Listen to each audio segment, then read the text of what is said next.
The name went from the Red Cartel to the Rock Crew, which stood for Raised on Cleveland.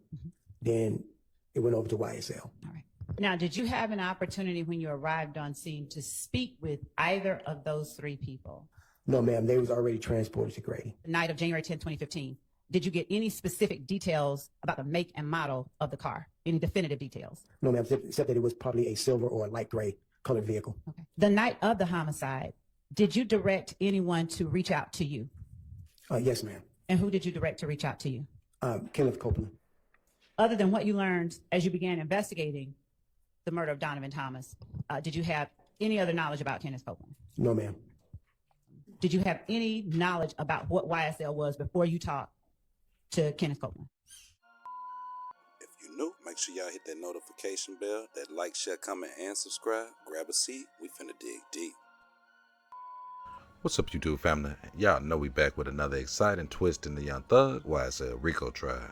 But before we dig deep with this short update, y'all definitely make sure y'all tap that like button. It definitely helps the channel grow, shows your support, and tap that notification bell so you won't miss a drop whenever we drop. Y'all ready? Let's dig. Now, over the weekend, there's been a lot of questions and speculations over the state's apprehension of Mr. Zachary, known in the YSL trial as Lil D. Now, the state's tactics are definitely in question over his apprehension, but more importantly, what is the actual significance of Lil D when it comes to the state's narrative with this Rico trial? Now, after another witness for the state lands in jail, which brings us to today, the state introducing the next witness, Detective Thorpe. Will this witness actually be the glue to the state's narrative, or just another missing piece from the puzzle? Man, before we dig deep, y'all tap that notification bell, hit that like, and definitely subscribe to the channel. Y'all know the vibes. Grab a seat, finna dig deep. Is that who you meant? No. Okay, a different other one. Different other one. Okay. The one with the medical issues. Okay. I believe Mr. Shive is here. We're trying to discern what their current status is. I don't know that, and I have had no opportunity to speak to his doctors. That I believe is very important based on just the conversation that I've had with.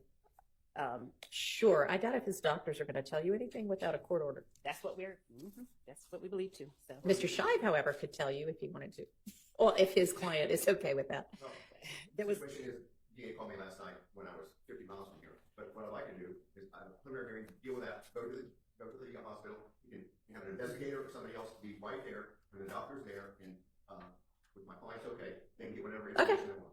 That is exactly That would work, I believe. And yep, that would be perfect. Okay. Thank you. Okay. You had asked if Mr. Zachary can be called out of turn or in the middle of testimony, and that's fine. However it needs to work. Thank you. So can I ask why? I mean, you gave us a list of several crime scene investigators and techs and officers that you have added back in based on, you said, I guess, Well, evidentiary objections that have been made recently. out now. Yeah. So, for instance, one of the ways that the state pared down its witness list was to, we did not anticipate that there would be an objection to such a thing as, we know that this was this person's apartment. The responding officer saying this was this person's apartment. Yesterday, we garnered a hearsay objection to that information. Many of the witnesses that we had taken out are, for instance, people who've collected shell casings from scenes. Okay. A few weeks back, I believe that there was an objection, or there was a concern voiced that we will object to the NIBIN results if there's not a chain of custody shown. We had more than 28 shootings that had shell casings collected on scene. Okay. If there's that objection, we have to have people to talk to. Okay, so that's based on chain of custody. I was trying to figure out why the crime scene text would be now needed based on yesterday's objections, but it's not yesterday's, it's the chain of custody objections. Okay. Correct. Correct. All right. And I believe that the question was posed whether there were people that we weren't intending to call, and I wanted to include those people that we were adding. Okay. The second set is to establish who lives certain places. Correct. Okay. Correct. Now, what's interesting is that here, you hear the state actually saying that they're introducing 28 additional witnesses to the actual state's witness list. But if this was an open and closed case, why we need the additional witness? Let's dig. Did you interact with a student by the name of Quindarius Zachary? Yes, ma'am. Describe your, when you first met Quindarius Zachary, how old was he? I say he'd be about 11 years old.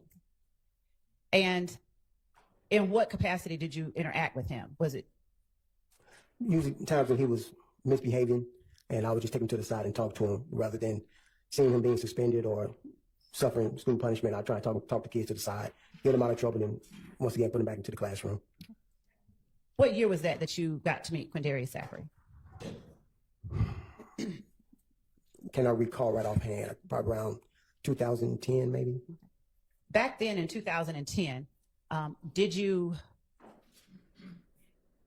see any signs of what you believe to be the formation of gang activity within Crawford Long?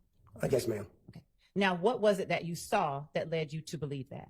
The kids was constantly discussing the gang that was starting to sprout. They was calling themselves the Red Cartel. You may continue. Okay. They called themselves the Red Cartel, and they was becoming very prominent over in the Cleveland, Springdale, Cleveland Avenue area, Old Hakeville area, Macon Drive area. Apart from hearing the name Red Cartel, did you see any indicators or signs of the ways that people calling themselves Red Cartel identify themselves? They mostly wear the color red. Did you ever see them, without specifically showing any gang signs, did you ever see them display any signals that were seemingly unique to members of the group itself? No. I'm going to object to this line of questioning. I don't believe that there's a proper foundation for this witness. Your Honor, Is this the first time this witness has testified? yes. Okay, you need to lay a foundation. Okay. Now, Detective Thorpe was actually brought in to explain the events of that fateful night with Nut at the barbershop, aiming to tie it all back to Young Thug and YSL to try to help build the state's narrative with this RICO conspiracy case. But here's the problem. Most of Thorpe's testimony is actually based off hearsay. And wait till you hear his key source of information. Let's dig. Kids would wear like red bandanas or clothing of red, some article on them with red. Usually the red bandana, we call it flagging. Show people who you represented. At that time, once I received that information, I notified the gang unit. Your And Honor, Yes, I'm going to object to relevance, lack of foundation, and this line of questioning I don't believe is going to lay a foundation. So that's why I'm saying relevance as well. Okay, overruled. At Crawford Long Middle School, did they confide in you about their involvement in, for instance, groups like Red Cartel? I'm not asking what they said. Sustained. Okay. Without speaking specifically about what they said, what types of things beyond what you've already testified about did you gather from the students that allowed you to help them navigate? Objection, hearsay. Sustained. there's a lead detective that will go out to the scene, gather the information, start processing, and they'll notify the next up homicide detective that there's a call and there's 3 subjects. Like on this day, 3 subjects that were shot. How familiar with you were with the area of 330 McDaniel Street before you got that call on January 10th, 2015? Very familiar. Had you ever interacted with persons in that area on a casual basis as opposed to during an investigation? Yes, ma'am, doing an investigation. And when you say during an investigation, is it only during investigations that you interacted with persons in that area? Yes, ma'am. Just about. Yes, ma'am. Tell the jury what efforts you took to locate surveillance footage. Immediately that caught my attention was there was cameras fixed on the barbershop at 330 McDaniel Street. Also, I noticed that there were surveillance cameras down at the gas station at the intersection of McDaniel Street and Northside Drive. When you said that you went to the Texaco, where were you focusing? Where was it that you understood the shooting to have occurred? The shooting happened right in front of the barbershop. The vehicle was traveling down McDaniel Street to Northside Drive and made a right onto Northside Drive. And that would place it right in the path of the Texaco cameras. At the time, on scene, the night of January 10, 2015, did you get any specific details about the make and model of the car? Any definitive details? No, ma'am, except that it was probably a silver or a light gray colored vehicle. Okay. When you first began your investigation into Donovan Thomas Jr.'s murder, was it a joint investigation with the gang unit, or did you do something to have them become involved? It was a joint investigation.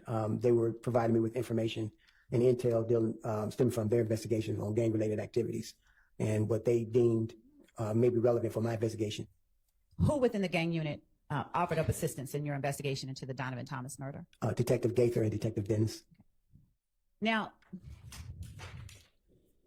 the night of the homicide, Did you direct anyone to reach out to you? Yes, ma'am. And who did you direct to reach out to you? Kenneth Copeland. So as you see, his key source of information is none other than Lil Wood. Now, Lil Wood's credibility with this actual trial has actually already been under fire. So ask yourself, if Wood's testimony was definitely questionable, is the detectives not questionable at all? That's dead. How did you reach out, or how did you direct Kenneth Copeland to reach out to you?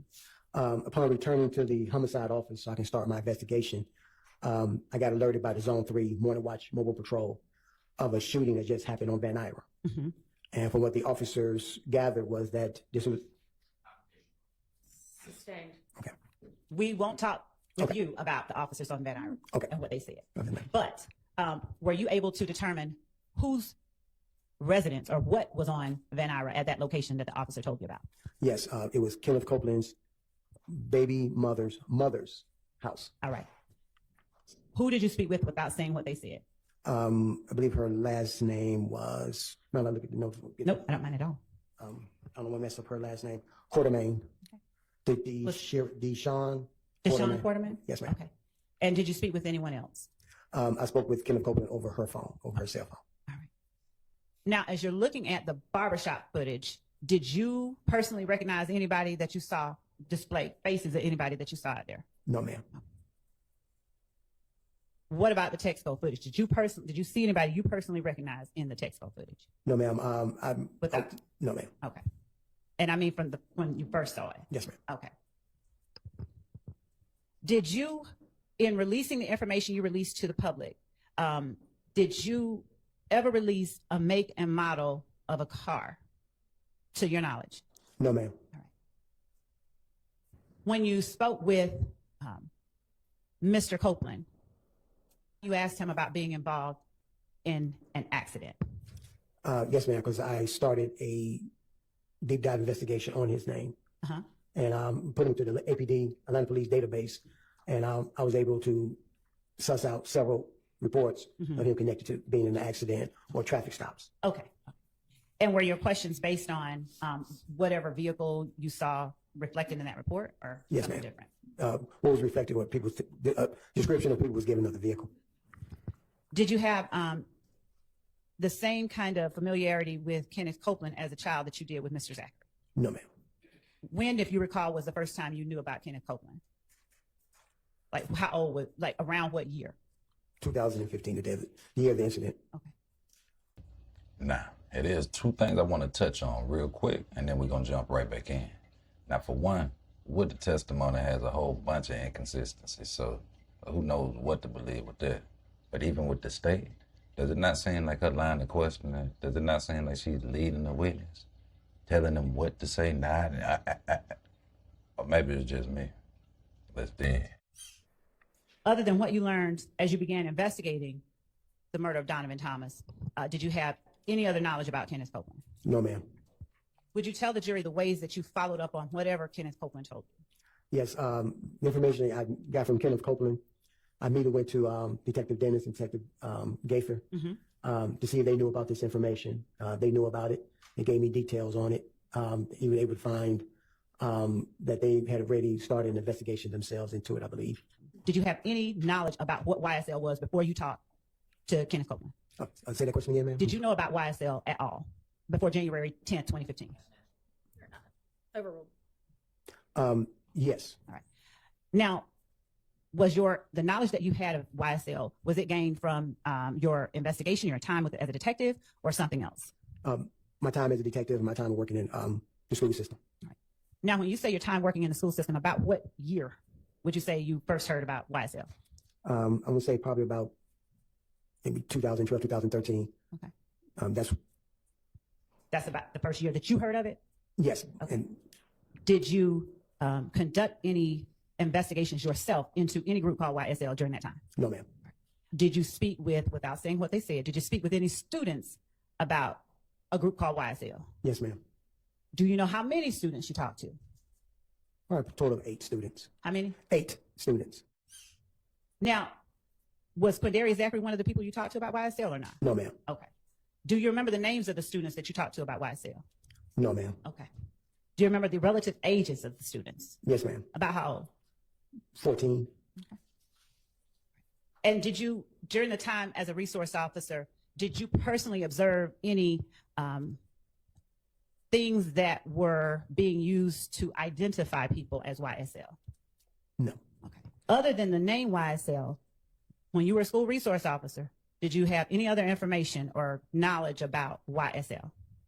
About the name YSL, I have no other information other than the previous names. What do you mean the previous names?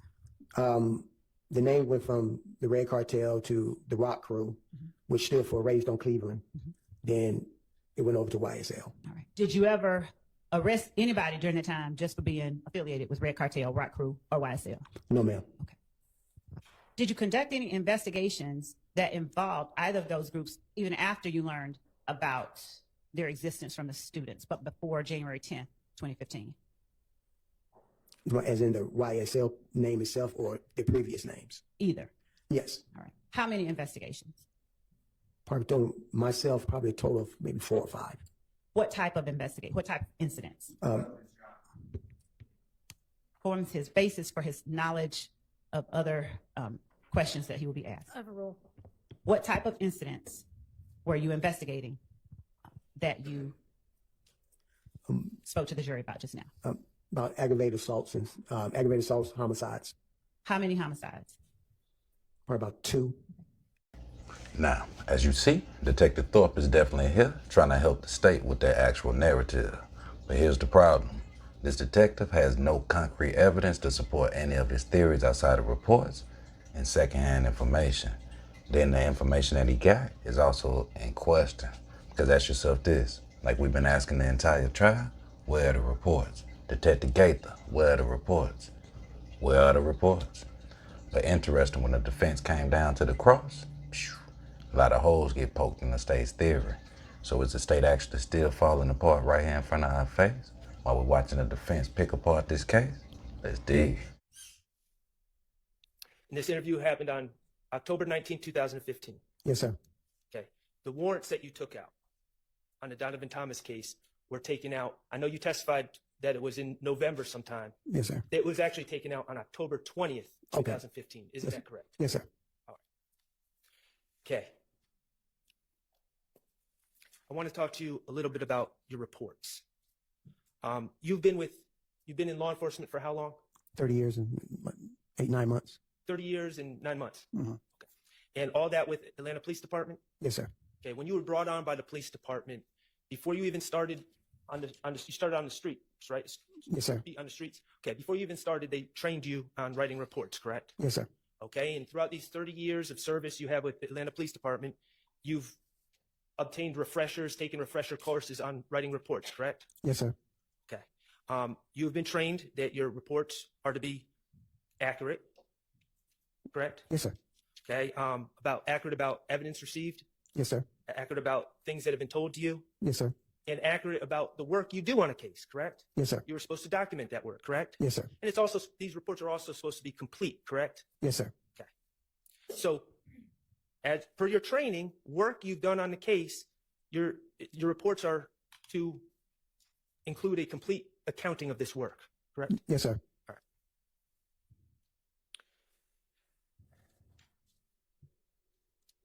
Now, you testified, and I'm not going to retread over things that Mr. Steele covered, but just briefly, you testified that you went to the McDonald's to search for a surveillance video. Yes, sir. Okay, and what date did you do that? I believe it was not the 11th, I think it was the 12th. January 12th. I'm sorry, January Okay, 12th. January 12th, you went to the McDonald's Yes, sir, I believe it was. to look for a video, Yes, sir. I can't recall exactly what day it was. but you're pretty sure it was January 12th? Yeah, it was in that time range. It wasn't like 2 or 3 months later. Okay, did you not just testify that when you went to the McDonald's, they informed you that the video had been taped over? Yes, most of it's on a 15-day cycle, so I don't never know when their 15-day cycle starts or ends. So it was. Who went with you? I went by myself. Who did you talk to at McDonald's? What was their name? I cannot recall the name. Did you record any of this? No. And none of this is in your report? Yes, sir. Yes, it's not. Yes, it's not. Okay. The auto parts store. When did you go speak to people at the auto parts store? Maybe a couple of days later. And who went with you? Nobody. When did you realize you lost your notepad? Objection, Your Honor, relevance. I cannot recall. I knew that upon hearing the indictment, I went looking for the case file, and I could not locate the case file. Did you not hand over your notepad to the DA's office when you handed over your file? No. Okay. As I understood on direct, your testimony about surveillance at the Green Store was no one told you they had surveillance. Well, I believe they said the system was not working that day or something like that. No, I'm talking about what Ms. Love asked you. I believe you said that no one told you that they had surveillance. Is that not correct? I can't recall, but I believe it was to that degree that the video system was not working, so they didn't have video. Okay. If the video system was not working, they didn't have video. So your testimony isn't that no one told you they had surveillance. Your testimony is you went to the Green Store? Correct. Okay. Who went with you to the Green Store? No one. Who did you speak to? I cannot recall the person's name. What day did you go to the Green Store? Probably within that week, I believe it was. Okay. And it was that trip to the Green Store, was that recorded? No, sir. Okay. Is that in your notes? No, sir. Excuse me, in your report? No, sir. Okay.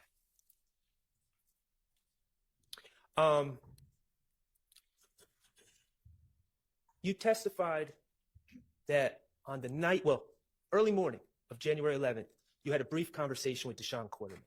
Yes, sir. Okay. Deshaun, other than that brief conversation with Deshaun Quarterman, did you speak to Deshaun Quarterman any more as part of your investigation? No. Mr. Copeland, Kenneth Copeland, you said that you were involved in about I believe the testimony was 4 formal interviews with Mr. Copeland? I believe so it was. Yes, sir. Okay. Did you have Mr. Copeland's phone number? No. Did Mr. Copeland have your phone number? No. Did you ever speak on the phone with Mr. Copeland as part of your investigation, other than that first night when Deshaun Quarterman called him and you? No, I can't recall talking to him on the phone. Okay. Or interviewing him on the phone. No, sir. Well, okay. I want to be clear. I'm not saying just an interview. I'm saying talking to him on the phone. No, sir. So your testimony is you never spoke to Not that I Kenneth recall. Copeland on the phone. Not that you recall, or you never did it. I can recall if I ever did. So I think I did not talk to him over the phone. Okay. And Kelvin Watts, you know him as Shell Kel, correct? Yes, sir. Okay. Did you ever interview Kelvin Watts as part of your investigation? Yes, I did. Okay. When was that? I cannot recall when it was, but he you want to go into detail, but it was. I'm not asking what was said. I'm Okay. just asking when you spoke to him. I cannot recall. He was brought on an unrelated case. Okay. So as part of this investigation, I'm asking, not unrelated cases. Yeah, well, I asked him because he was there at the time of the incident. So I asked him roundabout questions, and he was like, "Don't want to talk about it." So let me ask you this. In your investigation, were you able to determine Kelvin Watts' whereabouts on January 10, 2015 at 7:20 p.m.? Yes, sir. I'm going to object based on hearsay. It would necessarily require. And where was Kelvin Watts? He was at the location, the incident location. Where Donovan Thomas was shot? Yes, sir. How far away was he from Donovan Thomas? Your Honor, may we approach? I need to. You may. Thank you. Let's be real. Does the state even have a solid witness left to rely on? Is it just a matter of time before the entire case actually falls apart? Now, we've seen the defense actually go in, picking each witness back to back, just shredding the testimony apart that goes with the state's narrative. And now, even the lead detective's narrative actually seems riddled and actually doubtful. So where's Rico? Where's the furtherance? And ask yourself this: are you convinced beyond a reasonable doubt? Man, and just when we thought that things couldn't get any more hard, YSL Scardt doubles back and shreds the state's witness apart. Let's dig. Okay. Investigator Thorpe, how did you determine that Kelvin Watts was on the scene? I'm going to object to assuming facts not in evidence, and I'm going to ask that a proper foundation. That's overruled. The video surveillance footage of this person coming inside the barbershop was presented to the media, placed on the news, and his father called me and notified me that the person I'm looking for with the assault rifle is actually his son, Calvin Watts. Okay, let me try to clear this up. Okay, Investigator Thorpe, could you does Donovan Thomas Sr. have multiple sons? I believe so, yes, sir. Okay. Would looking at your report refresh your recollection about who was in the barbershop? Yes. Okay. Could you please turn to page 3 of your report where it talks about January 11, 2015? I'm assuming your page 3 is the same one I'm looking at. Do you see where it says on January 11, 2015 at approximately 18:45 hours? Yes, sir. Okay. Could you read that to yourself and see if that refreshes your recollection about who was in the barbershop with the gun? Yeah. Okay. Yes, sir. Okay. Who was in fact the individual that was in the barbershop with the gun? Okay. DeMonte Thomas. Okay. And is that another one of Donovan Thomas's senior's children? Yes, sir. Okay. Now, Kelvin Watts, I'm going to ask again. Do you know whether he was at the scene or not? No, sir. You don't know one way or another? No, sir. Okay. And did you ever specifically ask him, without giving me the answer, did you ever specifically ask him when you interviewed him about a Objection, different case? relevance as to whether he asked him, it would. Overruled. Did you ever specifically ask him if he was at the scene or not? Yes, sir. Okay. And were you able to identify, you've seen the surveillance video, correct? Yes, sir. Were you able to identify all of the people that were standing by Mr. Donovan Thomas Jr. when he was shot? No, sir. Okay. Thank you. I have no further questions. Thank you. Investigator Thorpe, first of all, I just want to clear this up. You spoke about interviewing Kelvin Watts in relation to the murder of Tiara Jones.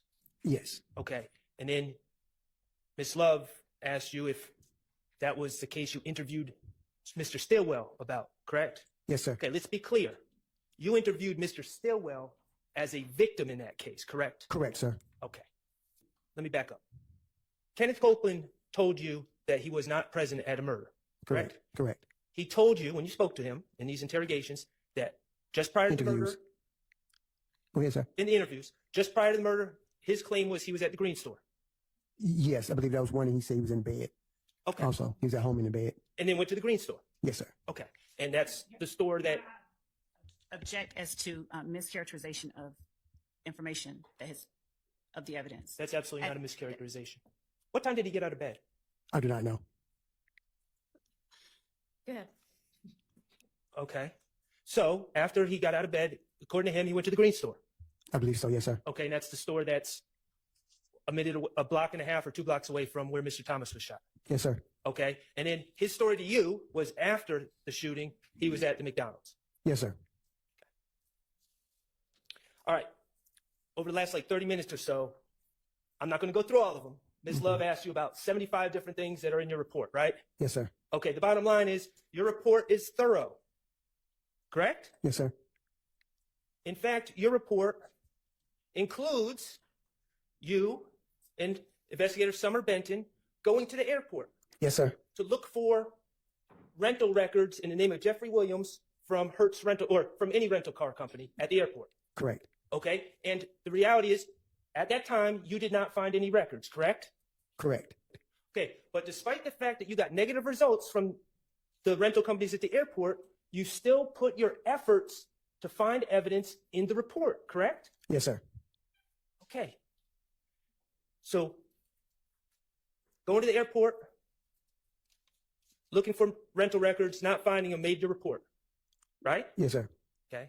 But going to the green store, looking for surveillance and not finding it, that didn't make your report. Yes, sir. Going to the McDonald's, looking for surveillance and not finding it, that didn't make the report. Yes, sir. Going to the convenient or going to the AutoZone or the auto parts store right next to the McDonald's and not finding surveillance, that didn't make the report. Yes, sir.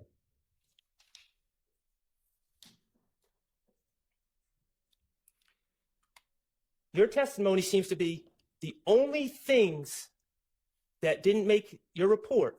Your You Honor, were- I object to the characterization of the testimony. The jury can hear what the You testimony were was. just asked by Ms. Love if anything else didn't make the report, and you said no, correct? Yes, sir. So your testimony is the only 3 things that didn't make your report are going to the McDonald's, going to the green store, and going to the auto parts store looking for surveillance. Yes, sir.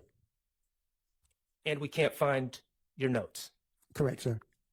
No further questions.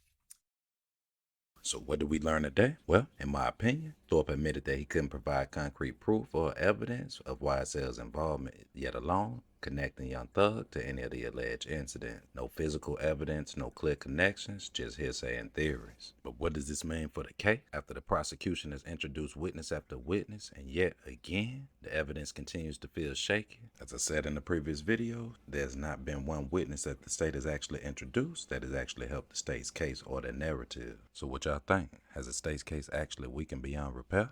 Being that they just introduced another witness to the puzzle, where the piece just doesn't fit. Is it not ironic that all of the detectives that were involved in these investigations reports have disappeared? From Gaither to Dennis to Thorpe? Let that sink in. Now, the YSL defense, led by Steele and YSL Scardt, has done nothing more over the past few witnesses but shred the state's narrative apart. Did the defense eat the state up today with this cross of their own witness again? And why is it that the state can't even get their own witness to come and want to take the stand? Man, y'all make sure y'all let me know your thoughts in the comments below. Will the prosecution actually be able to bounce back? Or is the defense about to turn this trial on its head? Now, in my personal opinion, this case is falling apart. I actually believe that the state is prepared to actually take this L with the defendants that are on the trial because they got all the defendants that took these pleas.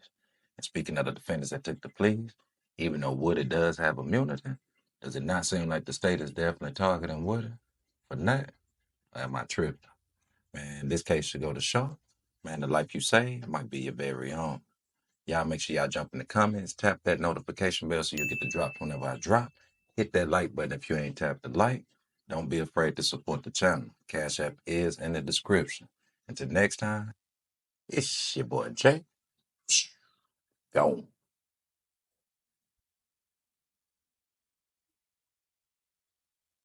What I said is not a game. So you can't, y'all keep trying to attach that to things that go on.